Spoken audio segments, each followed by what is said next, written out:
ఇక రైల్వే శాఖకు సంబంధించి రాష్ట్ర ప్రజల చిరకాల వాంఛ నెరవేరబోతుంది. ఏళ్లుగా ఊరిస్తోన్న దక్షిణ కోస్తా రైల్వే జోన్ ఏర్పాటుకు కీలక ముందడుగు పడింది. విశాఖ కేంద్రంగా జోన్ కార్యకలాపాల కోసం భవనాల నిర్మాణానికి రైల్వే శాఖ టెండర్లకు ఆహ్వానించింది. జోన్ ప్రధాన కార్యాలయంగా భావించే జనరల్ మేనేజర్ కార్యాలయ సముదాయాన్ని B1+, B2+, G+9గా నిర్మించడానికి రైల్వే శాఖ టెండర్లు ఆహ్వానించింది. పూర్తి డీటెయిల్స్ విశాఖ నుంచి మా కరెస్పాండెంట్ శ్రీనివాస్ అందిస్తారు. శ్రీనివాస్, చెప్పండి.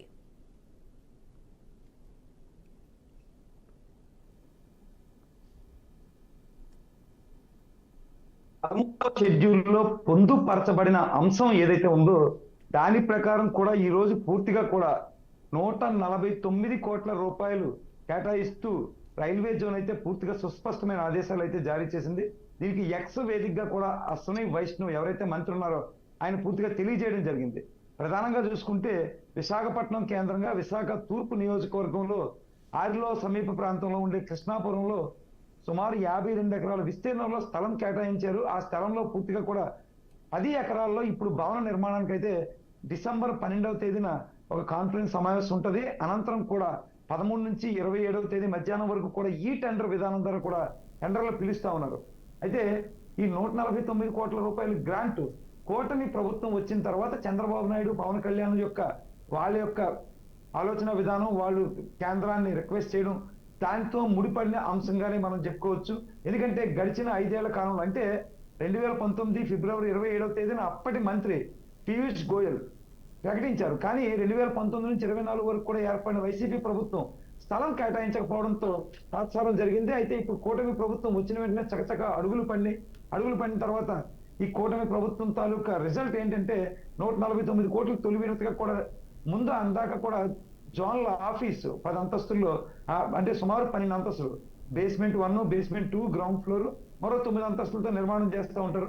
అలాగే బేస్మెంట్ 1లో అయితే ఒక 100 కార్లు 125 వెహికల్స్, అలాగే బేస్మెంట్ 2లో ఒక 100 కార్లు 95 వెహికల్స్, అలాగే ఫ్రంట్ పార్కింగ్ లో 400 కార్లు పట్టేలా, అలాగే మిగిలిన 9 అంతస్తుల్లో కూడా వివిధ విభాగాలు, ఆడిటోరియం కావచ్చు, వంటశాల కావచ్చు, కమర్షియల్ కావచ్చు, సిపిఆర్ఓ బిల్డింగ్ కావచ్చు, ఇతరత్ర ఇంకా అంటే జోనల్ కమాండర్ సంబంధించిన కంట్రోల్ రూమ్ కావచ్చు, ఎలక్ట్రికల్ కావచ్చు, ఇలా మిగతా ఆడిట్ కానీ, సమావేశ మందిరం కానీ, లేదంటే ఐటీకి సంబంధించింది కానీ అన్ని కూడా మిగిలిన 9 అంతస్తుల్లో ఏర్పాటు చేస్తూ కూడా 2 ఏళ్ల సమయం ఇస్తున్నారు. 2 సంవత్సరాల్లో పూర్తిగా బిల్డింగ్ నిర్మాణం చేసి అప్పచెప్పాలని కూడా సుస్పష్టంగా ఆదేశాలు అయితే జారీ చేయడం జరుగుతూ ఉంది. అయితే ప్రధానంగా చూసుకుంటే ఈ జోన్ పరిధిలో ఇప్పటి వరకు కూడా రాయగఢలో జోన్ లేదు. 170 కోట్ల రూపాయలు ప్రతిపాదించి రాయగఢ జోన్ ఇస్తా ఉన్నారు. ఈ దక్షిణ కోస్తా రైల్వే జోన్ ఏర్పడుతున్నప్పటికీ కూడా ఇక్కడ ఇప్పటి వరకు వాల్తేరు డివిజన్ ఉంది. ఈ వాల్తేరు డివిజన్ 2 విభాగాలుగా చేసి అంటే విజయవాడ డివిజన్ లో కొంతమేర, ఇలాగే రాయగఢ కానీ తూర్పు కోస్తా జోన్ లో కొంతమేర డివైడ్ చేసి వాల్తేరు డివిజన్ లేకుండా చేసి కేవలం గుంతకల్లు, గుంటూరు, విజయవాడ 3 డివిజన్లు ఏర్పాటు చేసి విశాఖపట్నం జోన్ గా ఏర్పాటు చేస్తా ఉన్నారు.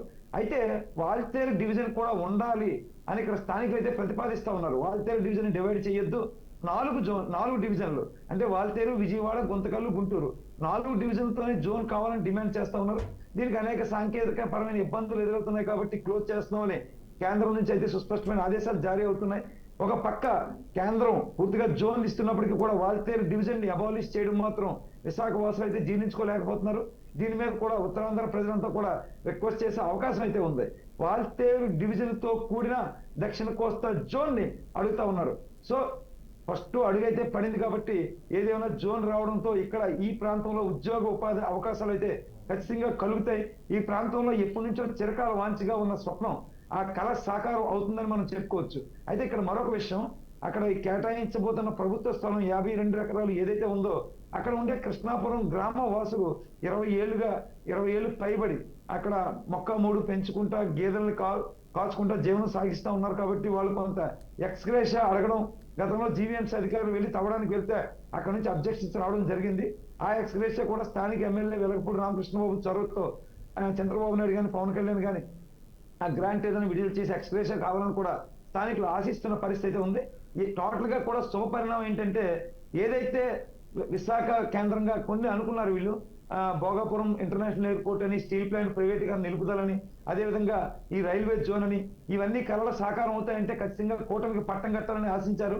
34 సీట్లు ఉంటే ఉత్తరాంధ్రలో 32 సీట్ల వరకు కూడా కేటాయించడం జరిగింది. అంటే గెలిపించడం జరిగింది కూటమి అభ్యర్థుల్ని.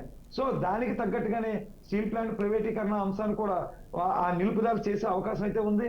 అదేవిధంగా ఇంటర్నేషనల్ ఎయిర్పోర్ట్ జరుగుతూ ఉంది నిర్మాణం. ఇప్పుడు రైల్వే జోన్ కూడా పడుతూ ఉంటుందో ఈ ప్రాంత వాసులంతా కూడా హర్షాన్ని వ్యక్తం చేస్తున్న పరిస్థితి ఉంది.